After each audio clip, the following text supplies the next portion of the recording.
realmente macabra. Sí. Hablamos de todos los crímenes causados por el Tila, o también conocido como el psicópata de la dehesa. Ahí lo estamos viendo en imágenes. Él es acusado y culpable de abusar mujeres, de robos, de golpear a sus víctimas, de violarlas. Incluso hay un antecedente que, si bien se ha investigado, no se ha confirmado, lo acusan de canibalismo, un dato que es realmente impactante y que llama muchísimo la atención. El Tila tenía una característica bien particular que ya nos la va a decir, por supuesto, Paula Valle y Margarita Rojo también, porque tenía una mezcla de una maldad y crueldad impresionantes con una inteligencia también bastante inédita. Alguien que incluso le escribió una carta al ministro del Interior en esa época, Insulza, diciéndole que él era hijo y la crueldad que él tenía se debía a que no los habían protegido cuando chico. Uno lo entiende mejor hoy día, Paula, porque se refería al Sename.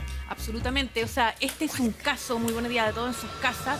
Hoy día en Mentes Peligrosas vamos a analizar un caso que llama mucho la atención, porque hablamos de un hombre que pasó de ser un poeta a un asesino. O sea, tenía una dualidad en su personalidad que llama muchísimo la atención y que por eso ha sido elegido el día de hoy para poder analizarlo junto a la psicóloga forense y analista Margarita Rojo. Es un personaje que tiene muchas caras, muchas facetas, una persona que terminó quitándose la vida al interior de la cárcel, pero antes de eso dio entrevistas y una de ellas se la dio a la periodista Paulina Allende de Salazar en Informe Especial.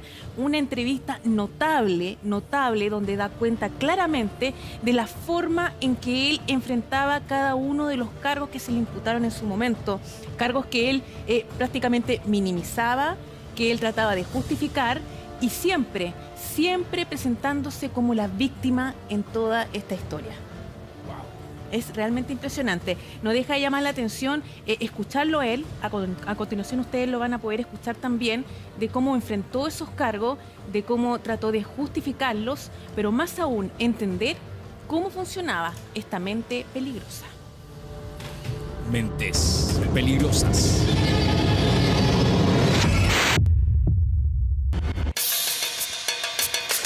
Nació y creció en medio del abandono, las drogas y la soledad. A los 14 años cometió su primera violación. Nos referimos a Roberto Martínez Vázquez, alias El Tila. Escucharemos de su propia boca por qué cometió los horrendos crímenes por los que se condenó, pero además revelaremos su índice de maldad.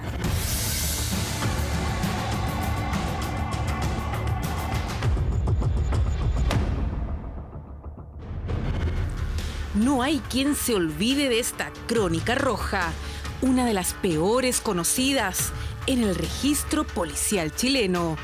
Un joven de tan solo 25 años que mató y violó a cada una de sus víctimas y que fue tristemente conocido como el psicópata de la dehesa. ¿Por qué pasaste tanto rato dentro de las habitaciones, dentro de los lugares? ¿No medían los riesgos? Porque pasando 10 horas dentro de un domicilio corre mucho más riesgo de ser detenido. En ese momento uno queda más atrapado todavía. ¿Por qué? Porque ahí es donde realmente empieza la lucha interna. ¿Qué es esa lucha interna? Chuta.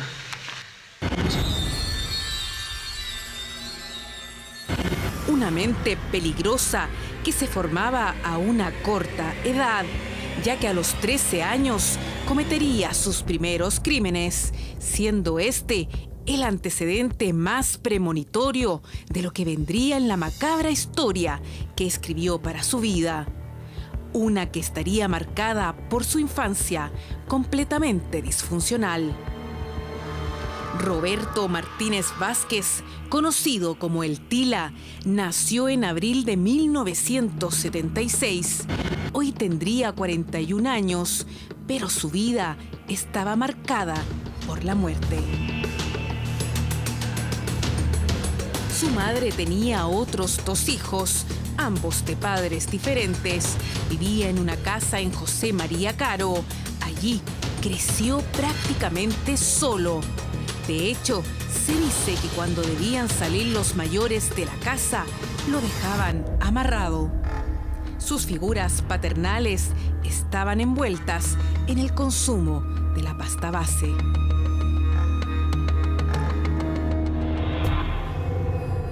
fue una infancia muy pobre, en que fue muy abusado sexualmente y de alguna manera esa pobreza a él lo marcó de una manera especial. El Tila era golpeado, era maltratado y entonces él se iba a deambular solo para arrancarse un poco de esto. Desde muy pequeño estuvo involucrado ya en lo que es el Sename. A los 4 años él lo toman por vagancia.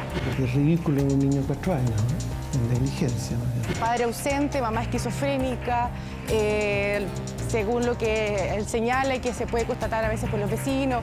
Tenía tíos también que abusaban de él, maltratos.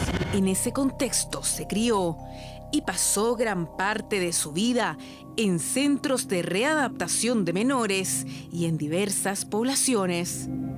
Sin sustento y una red familiar y solo, se comenzaba a configurar un verdadero delincuente. De esto mismo podremos verlo hablar en instantes y en primera persona. Al menos como regla consciente. Él en un momento fue considerado el niño símbolo del Sename. Salían revistas como este niño que pintaba, que cantaba, que hacía poesías. Yo creo que era un manipulador absolutamente de las circunstancias. A veces impresionaba como que él era también un pintor. Había una capacidad de expresión de emociones difíciles, tratando de comunicar y de llamar la atención en el buen sentido, desde los aspectos carentes. Entonces, era un niño llamativo y tuvo esas oportunidades, pero finalmente se nos escapó de las manos igual.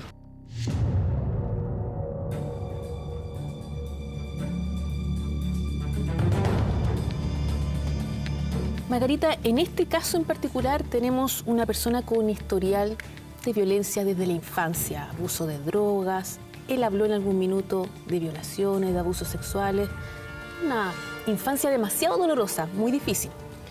¿De qué manera esa infancia tan terrible que él habría vivido puede configurar la personalidad o el perfil de una persona tan violenta como él se mostró cuando ya era un adulto? Paula, yo creo que aquí es importante que nosotros tengamos sumamente claro que las personas, aun cuando tienen este ambiente tan adverso como tú lo describes y tan hostil, no necesariamente terminan realizando este tipo de conductas psicopáticas como lo hizo el denominado Tila, ¿no? Claro. Porque aquí claramente hay personas que, a pesar de que tienen objetos significativos, figuras cercanas, le llamamos Hoy en Mentes Peligrosas estamos revisando el psicópata de la dehesa, el Tila. Nos vamos a la pausa comercial y en breve seguimos desmenuzando esta historia acá en el Muy Buenos Días. No hay nadie que olvide esta historia policial, la historia del Tila, de Roberto Vázquez, más conocido también como el psicópata de la dehesa, un hombre que tenía una personalidad digna de analizar, una mente que por una parte podía realizar hermosos poemas, pero por otra parte también podía matar y descuartizar a sus víctimas. ¿Paula? La historia de esta mente peligrosa la vamos a ver a continuación.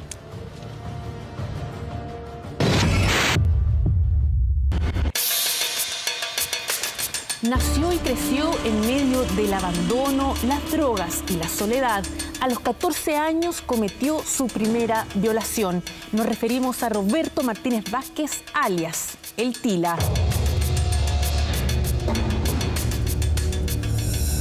Escucharemos de su propia boca por qué cometió los horrendos crímenes por los que se condenó, pero además revelaremos su índice de maldad.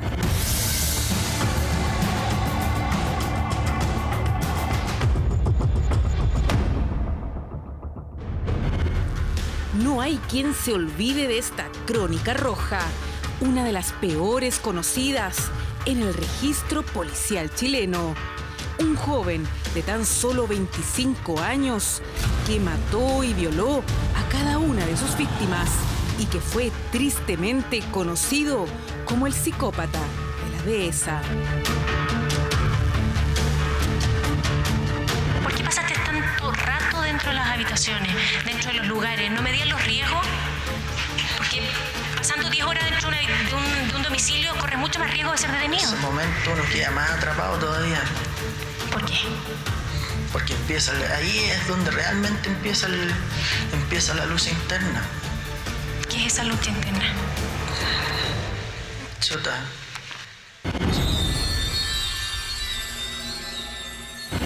Una mente peligrosa que se formaba a una corta edad, ya que a los 13 años cometería sus primeros crímenes, siendo este el antecedente más premonitorio de lo que vendría en la macabra historia que escribió para su vida.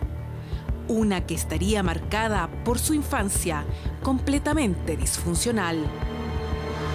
Roberto Martínez Vázquez, conocido como el Tila, nació en abril de 1976. Hoy tendría 41 años, pero su vida estaba marcada por la muerte. Su madre tenía otros 2 hijos, ambos de padres diferentes.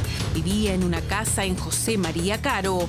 Allí creció prácticamente solo. De hecho, se dice que cuando debían salir los mayores de la casa, lo dejaban amarrado.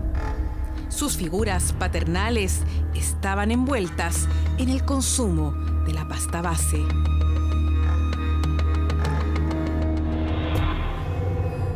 Fue una infancia muy pobre, en que fue muy abusado sexualmente y de alguna manera esa pobreza a él lo marcó de una manera especial. El Tila era golpeado, era maltratado y entonces él se iba a deambular solo para arrancarse un poco de esto. Desde muy pequeño estuvo involucrado ya en lo que es el Sename. A los 4 años él lo toman por vacancia. Porque es ridículo un niño de 4 años, ¿no? En negligencia, ¿no? Padre ausente, mamá esquizofrénica, según lo que él señala y que se puede constatar a veces por los vecinos. Tenía tíos también que abusaban de él, maltratos. En ese contexto se crió y pasó gran parte de su vida en centros de readaptación de menores y en diversas poblaciones. Sin sustento y una red familiar y solo, se comenzaba a configurar un verdadero delincuente. De esto mismo podremos verlo hablar en instantes y en primera persona.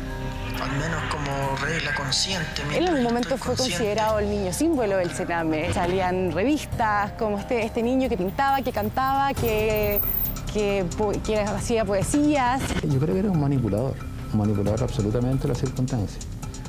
A veces impresionaba como que él era también un pintor. Había una capacidad de expresión de emociones difíciles, tratando de comunicar y de llamar la atención en el buen sentido, desde los aspectos carentes. Entonces, era un niño llamativo y tuvo esas oportunidades, pero finalmente se nos escapó de las manos igual.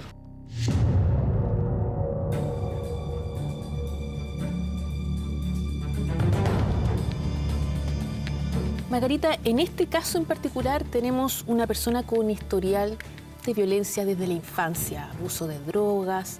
Él habló en algún minuto de violaciones, de abusos sexuales. Una infancia demasiado dolorosa, muy difícil. ¿De qué manera esa infancia tan terrible que él habría vivido puede configurar la personalidad o el perfil de una persona tan violenta como él se mostró cuando ya era un adulto? Paula, yo creo que aquí es importante que nosotros tengamos sumamente claro que las personas, aun cuando tienen este ambiente tan adverso como tú lo describes y tan hostil, no necesariamente terminan realizando este tipo de conductas psicopáticas como lo hizo el denominado Tila, ¿no? Claro. Porque aquí claramente hay personas que, a pesar de que tienen objetos significativos, figuras cercanas, le llamamos nosotros, que son tan dañinas, tan destructivas, no terminan en eso. Y hay algunas cosas que pueden aparecer acá que nosotros nos podría describir como esta persona. Entiendo. Se identifica con el agresor, pero además tenemos que sumarle algo muy importante. En el caso de los psicópatas, nosotros sabemos que tienen ellos una predisposición y que si el ambiente favorece para que, en este caso adverso y hostil, esta psicopatía se va a desarrollar. Perfecto, se va gatillando. Exactamente, tiene más probabilidades de que se desarrolle. Ahora, en este caso también en particular hay una historia familiar con problemas psiquiátricos, incluso esquizofrenia. ¿Eso pudo haber afectado también? ¿Pudo haber sido algo que ayudara a gatillar esta psicopatía? Hacen pensar que hay elementos en el ADN y hay otros que sabemos desde la neurociencia que funciona un sistema nervioso de forma diferente, ¿no? Donde hay ciertas áreas que no se conectan, como las emociones con el pensamiento. Pero sí vemos que esta madre, a lo mejor con algún tipo de esquizofrenia, y con todas estas personas muy dañadas, pudieron también tener algún elemento fundante en la personalidad del Tila. Ahora podemos entender la forma tan violenta que tuvo de actuar. Julio del 2001, Roberto Martínez Vázquez sale de prisión por sus asaltos cometidos anteriormente. Tiene 25 años, pero su estadía en la cárcel solo empeora su vida y también su futuro.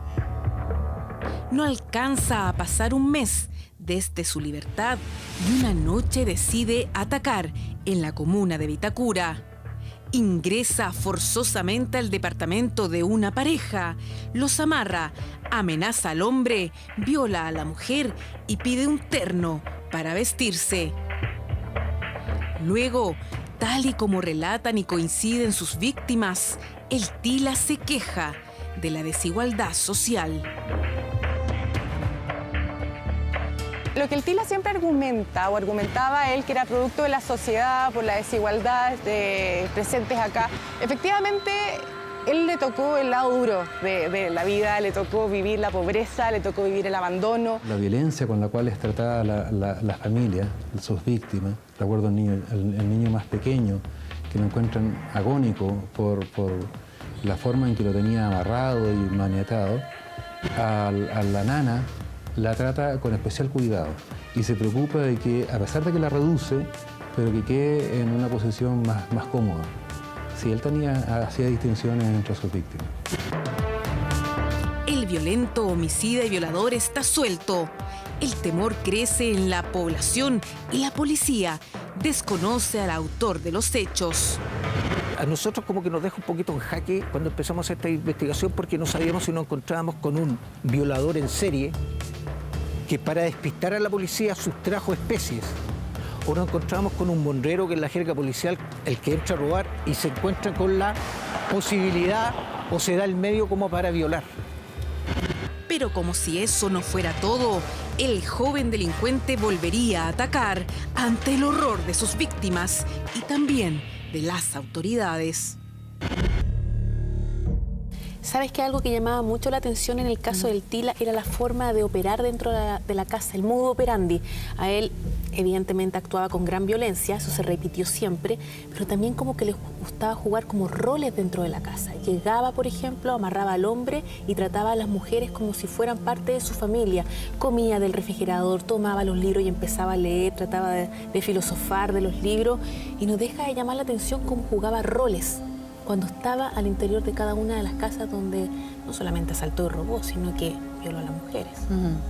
Nosotros, Paula, sí tenemos claro que aquí no hay una alteración del juicio de realidad, ¿no? Porque podríamos pensar que a lo mejor esta persona estaba un poco loca. Claro. No, acá se trata de que él, aquí se pone de manifiesto el rasgo que muchas veces hemos hablado de la omnipotencia, del sentirse dueño del mundo. Eso.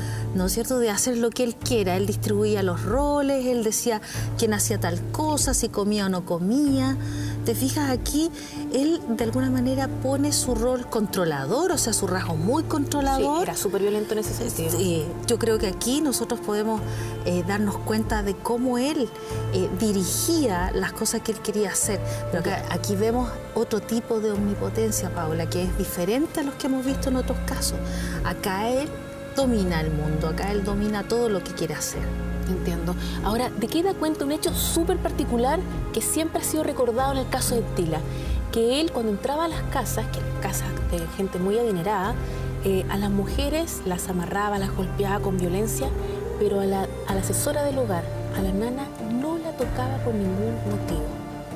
Aquí nuevamente vemos que él logra, ¿no es cierto?, poner un control, pero él dirige sus impulsos sádicos. ¿Y con quién va a dirigir sus impulsos sádicos? Con aquellas personas que le recuerden lo que él no es o lo que él no alcanzó. Entiendo. Que tiene que ver con esto de que eran personas adineradas, personas que él quisiera haber ocupado ese lugar.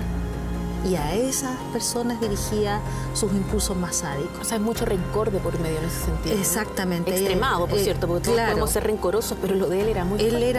Había un resentimiento en él. Puede haber sentido que él no se merecía la vida que tenía, porque él se consideraba una persona intelectual, una persona inteligente, y de hecho se lo reconocieron en muchas oportunidades. Exacto. Pero para él no era suficiente, porque a pesar de que tenía esas características, él veía que no podía conseguir lo que tenían los ricos.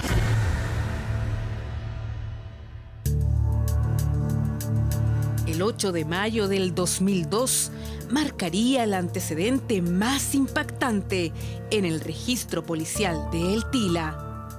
En la comuna de Pedro Aguirre Cerda se encuentra un cuerpo quemado y descuartizado. Era de una menor de 16 años.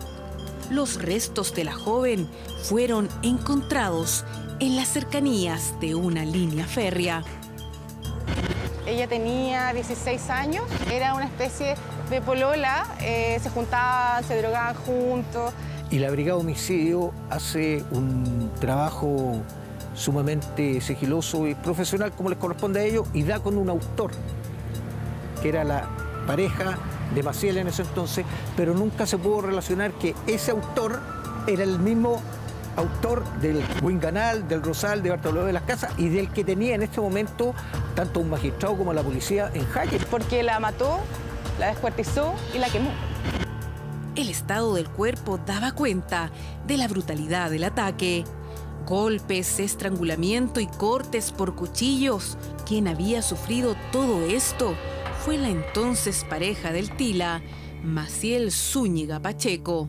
La confesión de ese homicidio, que luego haría su autor, sería dolorosa e impactante, pocas veces escuchada en la historia policial chilena, y en instantes la revisaremos. Lo más complejo es que pasaban los días y la policía no lograba dar con el paradero del asesino. Lo más difícil de este caso, para nosotros, en lo personal y para el grupo que estábamos, encontrarlo. No poder saber y poder mirar este alrededor y decir por qué una persona ataca acá, por qué viene hasta acá, por qué, cuál era el objetivo. Te deja en jaque, te deja, y fuera de eso la presión mediática.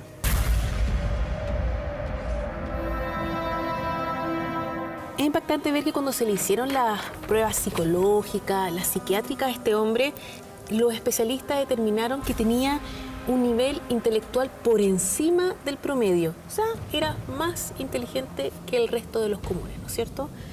No deja de llamar la atención que una persona como esta, que no tuvo otras opciones que cometer los crímenes que cometió, haya tenido una inteligencia por sobre el resto. ¿Cómo se puede explicar algo así? Paula, fíjate que una de las cosas que más llama la atención y que hace atractivo a este tipo de personalidades de tipo psicopática es precisamente su nivel intelectual. Él tenía un nivel intelectual alto, ¿ya? O sea, una persona que estaba por encima de la norma, que podía entender cosas un poco más complejas y resolver a lo mejor problemas. No obstante, acá hay que ser enfático. Ese nivel de inteligencia no era un nivel de abstracción alta. ¿Eso qué quiere decir? Eso, Paula, significa que cuando uno tiene un nivel de abstracción alta, significa que puede reflexionar y pensar acerca de su propio comportamiento. Te entiendo. Porque fíjate, cuando se empieza a pensar acerca de tu propio comportamiento, tú empiezas a evaluar si tu comportamiento está bien o está mal, no solamente a los demás, sino que a ti mismo. Y eso te lleva, de alguna manera, a sentir culpa si es que estás haciendo algo malo y también a sentir empatía. Pero los crímenes de Roberto Martínez Vázquez continuarían y con similar violencia. En mayo del 2002, en calle Rosal, el Tila, bajo el mismo modus operandi, vuelve a atacar. Nuevamente amarra y daña a una pareja en su hogar. Aquí comete 2 delitos: robo con violación en el caso de la mujer y robo con violencia en el caso del hombre. El tipo era muy osado, a pesar de que no era una contextura muy gruesa, no era... Pero el tipo era muy aguerrido. En ese sentido era un patrón calcado. Eso parece que generaba que él se metiera en departamentos de casas de barrio alto, de gente acomodada, entrara, se vistiera con estas ropas, se usara, tomara whisky, si había una piscina se bañaba, aunque fuera invierno, no importaba, era como el hecho de usar esto. Un mes después comete su tercer ataque desde que saliera de prisión. Esta vez sería nuevamente en el sector oriente. El condominio Winganal en la comuna de La Dehesa fue su objetivo. El Tila estaba bajo los efectos de la pasta base y actuó con suma violencia. Atacó un departamento habitado por varias personas. Allí cometió un robo con violación, dañando a una madre, su hija y un niño de 9 años. Se registraron lesiones graves contra la madre y homicidio frustrado con el pequeño. En este mismo atraco se configuraba el delito de secuestro de los 3 integrantes de la familia. La violencia empleada en sus asaltos era su carta de presentación. Justamente acá podemos revisar la declaración de una de las víctimas del Tila, precisamente la víctima más pequeña de tan solo 9 años. Como a las 3 de la mañana, el señor me agarró como una guagüita y me metió en la tina. Me tapó los ojos y me puso un calcetín en la boca para que no hablara ni gritara. Y antes que el señor me metiera en la tina, me había pegado, es que mucho. Me pegó en la cabeza y me dio patadas en la guata. ¿Por qué te pegaba? No sé, porque yo lo miraba y me decía, mira para abajo, cabrón. Yo miraba asustado para abajo y me pegaba. Después me dijo que si yo no paraba de moverme, me iba a matar. Después me dio droga para que me quede dormido. Y me quedé dormido.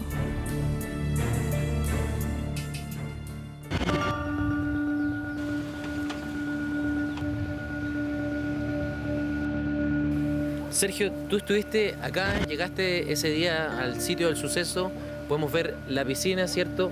¿Cómo fue que él llegó acá al condominio del Winganal? ¿Cómo atravesó, cierto? ¿Estos barrotes existían o no existían? Dentro de la investigación que se realizó, él ingresa saltando este cerco, se tira a la piscina, sale de la piscina en junio, el tiempo que, y él se viste con ropa que estaba afuera de los departamentos.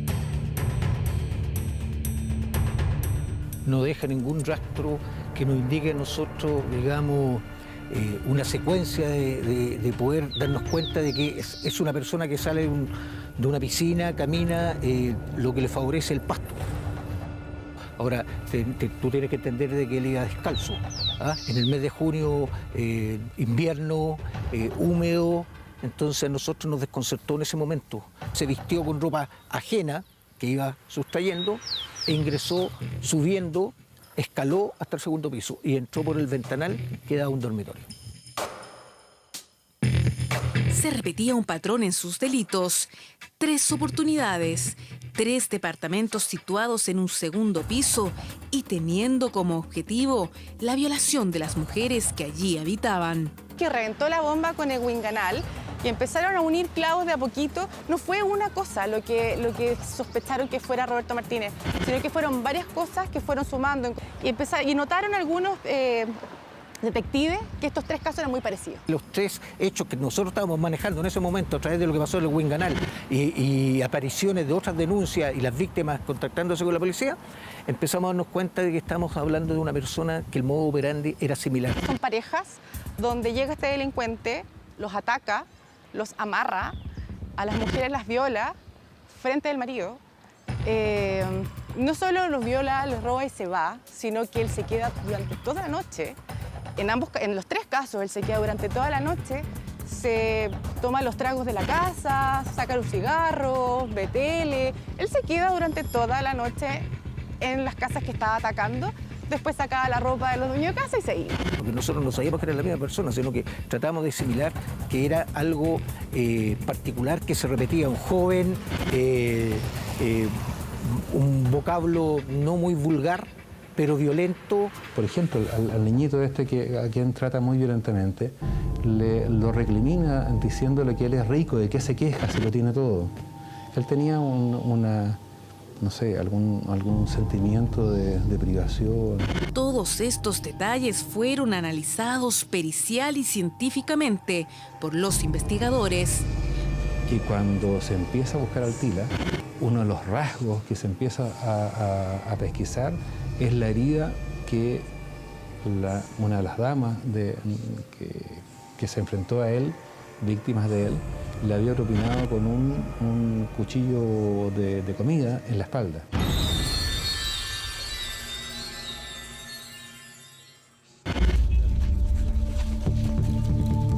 Corría julio del 2002, cuando la Brigada de Homicidios terminaba con la ruta de crímenes de El Tila. Se logró triangular una llamada telefónica de uno de los celulares que había robado y se dio con el lugar muy exacto de su casa. Hicimos con una colega un pequeño rastreo y logré encontrar una colilla de cigarro que no sabía de quién era, pero la encontré encima de un escritorio y la sustraje, me la llevé y también formó parte de nuestra investigación. Pero también cuando sumaron que habían 2 casos similares y después además sumaron que esta había sido la persona que había matado y descuartizado la José María Caro Maciel, ya claramente era un tema importante. Cotejamos el nombre Chapa, como le decimos nosotros, lo cotejamos con lo que teníamos, logramos establecer de que se podía tratar de esta persona, se sacaron fotografías, se hicieron reconocimientos y fuera de la colilla de cigarro que nos sirvió a nosotros un trabajo que hizo científicamente el laboratorio, se logró sacar un ADN y se comparó con el trabajo que había hecho la Brigada de Homicidios, con el ADN que le habían sacado José Roberto Martínez Vázquez y establecimos de que era la misma persona. Una de las tantas cosas que se dijeron de este hombre, Margarita, del Tila, es que tenía tantas ganas de ser reconocido que incluso habría dejado las pistas para ser detenido. Y cuando ya estaba bajo la tutela de las autoridades, él nunca se permitió, por ejemplo, una sonrisa, un chiste, como que siempre estaba jugando un papel que cumplía a cabalidad frente a los tribunales, a los jueces, a los investigadores de la época, súper serio, como si estuviera jugando su propio rol. Era muy extraño eso para las personas que lo trataron en esa época. Me acuerdo incluso que algunos decían, cuando lo vimos por primera vez, pareciera que él hubiese imaginado esa escena por muchas veces y lo estaba actuando. ¿Qué te llama la atención a ti de eso? O sea, aquí, Paula, vemos que seguimos un hilo conductor de esta persona, ¿no? Esta persona se ha mostrado, tuviste que intentando controlar todo, pero desde la omnipotencia, ¿no? Donde él decidía qué roles iba a tener qué persona. Y además también él como que su vida no la vivía como propia, sino que estaba actuando su vida. Como que él era un personaje. Por eso que era tan fácil para él escribir o escribir poemas, ¿no? Era como una actuación para él. Claro. Y acá aparece ese rasgo exhibicionista donde él se quiere mostrar, pero además también quiere reconocimiento. Aquí hay un reconocimiento porque en el fondo recuerda que él tiene mucho resentimiento. Sí. Ese resentimiento porque él es una persona que finalmente tenía talentos, pero que nadie pudo ayudarlo para que él pudiera tener con esos talentos una vida que él se merecía. Una vez detenido, se vendría una de las confesiones más brutales del llamado psicópata de la dehesa, el relato del cómo y por qué le quitó la vida a su pareja. Según su versión, lo hizo porque ella se habría practicado un aborto, situación que lo habría enfurecido. El Tila justificó la mutilación y hasta el impactante acto de canibalismo que habría cometido con su cuerpo. Amarró a esta mujer que era una partner sexual, la amarró, la asesinó y después se metió dentro de ella. O sea, era como que ya se acabó el simbolismo de entrar más bien dentro del departamento de una mujer a meterse dentro de ella concretamente. Él estaba consciente de lo que había hecho, estaba claro en su accionar y él lo único que quería quedar en el recuerdo policial y en el recuerdo, en la historia policial como uno de los delincuentes más buscados y quizás más macabros. Yo creo que el Tila, durante el proceso judicial, él empezó a fantasear y empezó a construir un personaje para seguir llamando la atención. Él dice que se comió sus órganos. Efectivamente, no hay ninguna prueba de que lo haya hecho. Durante los interrogatorios y agobiado por las pruebas de ADN que lo situaban en uno de los sitios del suceso, confesó también ser el autor de los asaltos y las violaciones. Fue en el programa Informe Especial donde Martínez Vázquez habló en exclusiva de los crímenes que se le acusaban.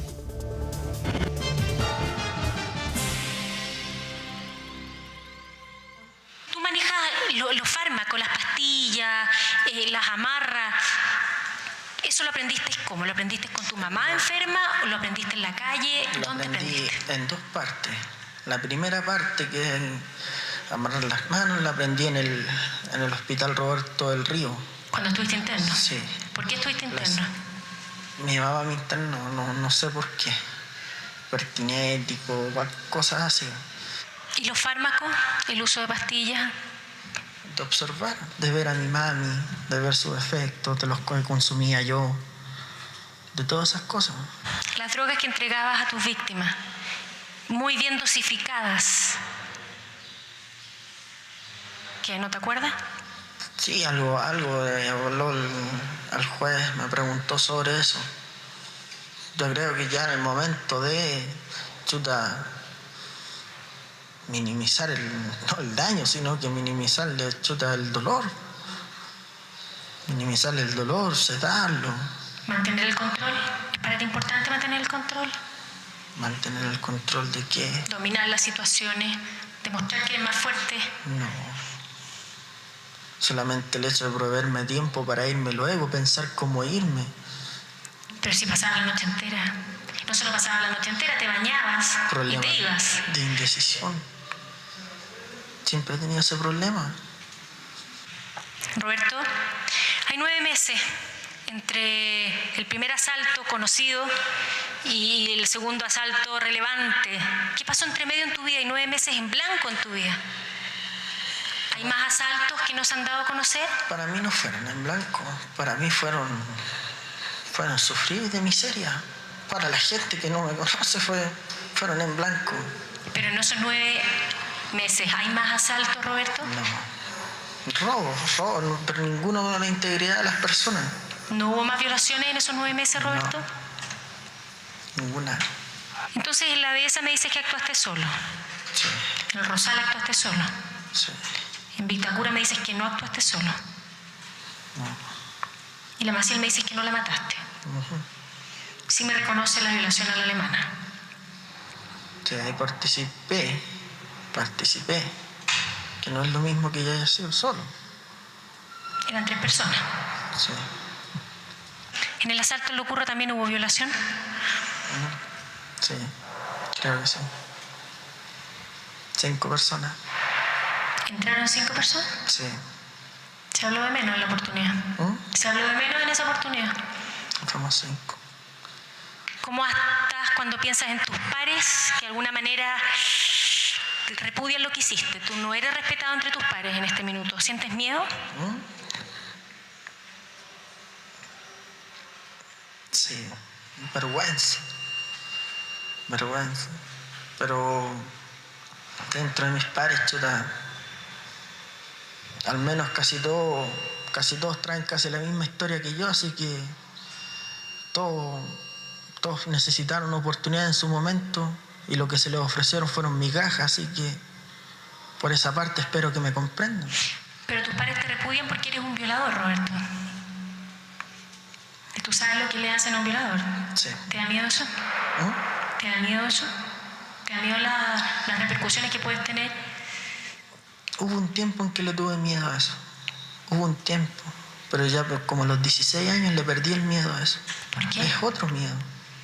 No se lo voy a comentárselo, solamente si la persona que escucha entiende, nada más. ¿Qué piensas de tu futuro? Tú sabes que a lo menos son, no sé, 60 años, si es que no son 120 años. 180 y el promedio de vida está en 75 años. Bueno, si hubieran tenido la pena de muerte me hubieran matado al tiro. Y yo también hubiera dicho, ya pónganme las alas más rápido.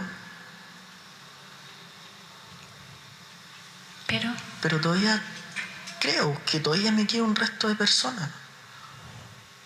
¿Te arrepientes? ¿De qué? De todo lo que hiciste. De todo, claro, pero es que, chuta, ¿cómo asumir el arrepentimiento de una buena manera? En esa parte estoy. No es que lo haya descartado. Lo que pasa es que es poco creíble, porque arrepentirse de una violación quizá, pero arrepentirse de la serie de maltratos que hiciste es poco creíble. Eso es más que ver a mí que chuta del arrepentirme de la violación. ¿Sabes qué es lo que más me choquea a mí? Como usted me dice, el de pecado al niño. Todavía sigo siendo persona y en ese momento no estoy como persona. No. Fuiste un bárbaro en ese minuto. Lamentablemente. Tu vida seguramente va a terminar entre paredes. La vida de ellos está absolutamente destruida en este minuto. Ojalá que sí, no sé, que se les pueda reconstruir. No puedo, o sea, pidiéndoles perdón no voy a solucionarles sus problemas. No voy a repararlo, no van a perdonar lo imperdonable tampoco. Como a pesar de su actuar violento, Martínez era un amante de la poesía. Una vez preso en Colina 2 y vigilado por un circuito cerrado de televisión, la justicia autorizó que tuviera una máquina de escribir en su celda. El Tila aprovechó un apagón de luz en el lugar y usó los cables de la máquina para quitarse la vida. Él estaba comiendo, aparentemente, ya no recuerdo si viendo televisión, él estaba comiendo, algo estaba haciendo, estaba concentrado en otra cosa, y de repente se corta la luz, y cuando vuelve la luz se había suicidado. Gran parte de lo que nosotros conocemos de su estadía es por lo que él mismo escribió durante su estancia ya, que fueron 6 meses. No alcanzó a ser culpado porque se murió antes. Y nosotros creemos que también es parte de esto de que él decía que no sé, dentro de las cosas que él escribía, decía: yo no me quedara acá 40 años mascando clavos. Fíjate, como que una de las cartas que él dice que él no encuentra que esta vez estar preso se lo merecía, pero que no pensaba en pagar en recibir esa pena. De este modo, se ponía el punto final a la vida de este joven homicida y violador en serie.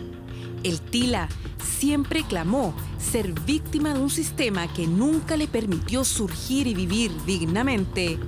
Solo al ser detenido, pareció disfrutar de su minuto de mala y dolorosa fama.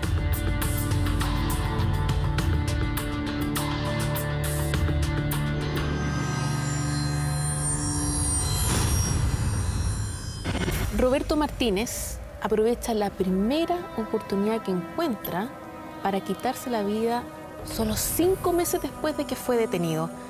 Esta persona, al igual que otros psicópatas que hemos analizado, tienen una herida narcisista. Es decir, ellos no van a tolerar que los juzguen, que los procesen o que pasen por un jurado, por así decirlo, porque ellos están por sobre las leyes, recuerda, las leyes de los hombres y la ley de Dios. Ellos están en un lugar superior y por lo tanto no toleran que nadie los pueda juzgar y menos, ¿no es cierto?, sancionar. Por lo tanto, ellos prefieren la muerte. Además, esto grafica cómo una persona no es capaz, como él nunca ha valorado a las otras personas, ¿no es cierto?, eran cosas, él tampoco se valora a sí mismo. ¿Te das cuenta por qué esa inteligencia no era una inteligencia profunda y abstracta? Como la que entendemos todos como inteligencia. Ahora, muchos lo describen como una persona también hábil y manipuladora hasta el final. Y en esa medida, y en conjunto con todo lo que hemos podido analizar hoy día, Margarita, ¿cuál dirías tú que es el índice de maldad del TILA? El índice de maldad en este caso es de 17.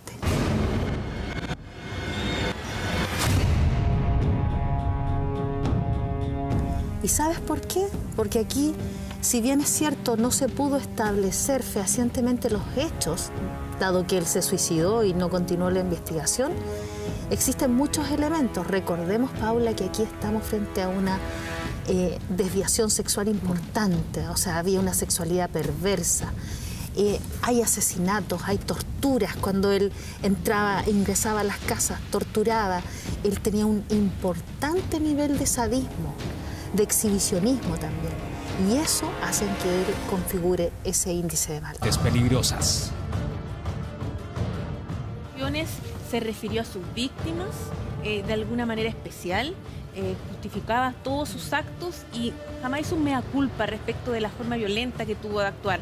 Básicamente se trataba de una persona, como ya hemos visto, sumamente narcisista y que se veía a sí misma como una verdadera víctima. Eso que es importante lo que estás diciendo, Paula, porque el TILA y Margarita dice, yo fui violado, yo estuve en el Sename, fui abandonado por mi madre. Entonces, en el fondo, él se justificaba diciendo, yo todos estos maltratos que recibí, el Estado no me tendió una mano, no me ayudó y por eso soy lo que soy. ¿Qué tan cierto es eso? ¿La sociedad te puede convertir en un psicópata por falta de ayuda? Bueno, yo creo que aquí nosotros le hemos tocado un tema fundamental.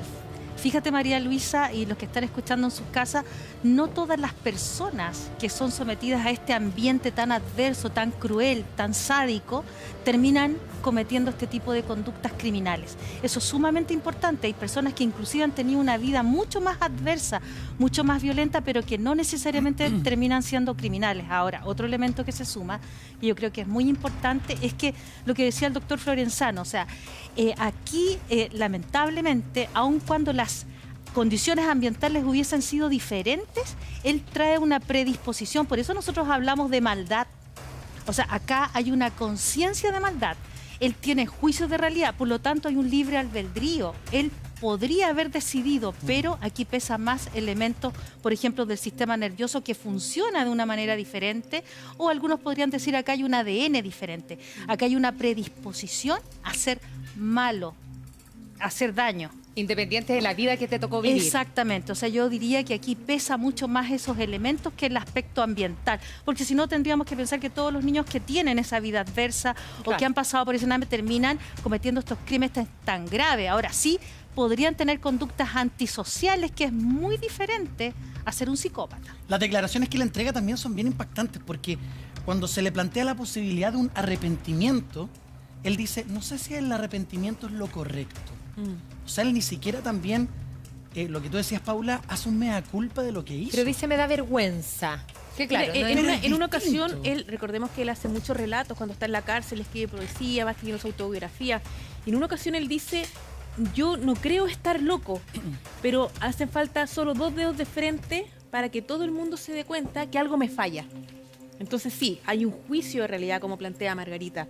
Él sabe que lo que hizo estuvo mal. Lo que él no hace es ponerse en el lugar de las víctimas y decir, hoy le provoqué daño, especialmente al niño de 9 años, que es tremenda la forma en que lo violenta. Es un niño como él lo fue cuando fue el violentado. Entonces llama mucho la atención que ni siquiera en ese caso en particular, un niño tan pequeño se había puesto en su lugar. ¿Sabes qué? Hay otra cosa que me llamó la atención, que es cuando le preguntan sobre la condena final, sobre los años que iba a estar. Lo que se le venía por encima. Claro. Y él dice, yo no entiendo por qué no me matan. ¿Por qué no me matan ahora? Aquí, y lo hacen más lento. Así, Karen, mira, fíjate que aquí hay un elemento sumamente importante, porque él finalmente termina suicidándose. Acá nosotros hemos visto, por eso muchas veces Gendarmería tiene que tomar prevenciones en este tipo de personas. ¿Por qué? Porque a ellos ni siquiera les importa la propia vida. O sea, recordemos que aquí no se valoran. No se valoran. Acá, porque no valoran a los demás, no hay una valoración. O sea, recordemos que aquí hay una falta de emoción, una falta de alguna manera de esta inteligencia emocional que a lo mejor podríamos llamar, pero acá hay una falta de emotividad. Acá recordemos que el psicópata de alguna manera ha desarrollado toda la parte intelectual y la parte emocional está en cero. Por lo tanto, aquí, lo que ustedes recién comentaban, por favor, sumamente claro, acá no hay culpa, no hay sentimiento de culpa, porque si la persona tuviera culpa, ese discurso con estas distorsiones cognitivas, María Luisa, donde aparece un discurso tan adecuado, podría ser aceptado, pero acá hay una distorsión cognitiva porque no hay culpa. No se siente de alguna manera empatía por el otro. Ya, pero ahí llama la atención entonces el bajo grado de maldad que tú le adjudicas, que es de 17. O sea, María Luisa, es muy alto ese grado de maldad. O sea, recordemos que son 22 y la verdad es que el máximo, pero... Pocas veces no había visto esta crueldad. Claro, lo que pasa es que aquí hay algunos crímenes que a lo mejor no se establecieron, como por ejemplo el asesinato de su posible polola, pareja. También se pensaba que él incurrió en canibalismo. O sea, estos elementos sádicos, un violador serial tenemos acá, una persona tremendamente sádica y cruel, nos hacen pensar, ¿no es cierto?, en un nivel de 17 que es altísimo. Una mente peligrosa, sin duda, Margarita, Paula,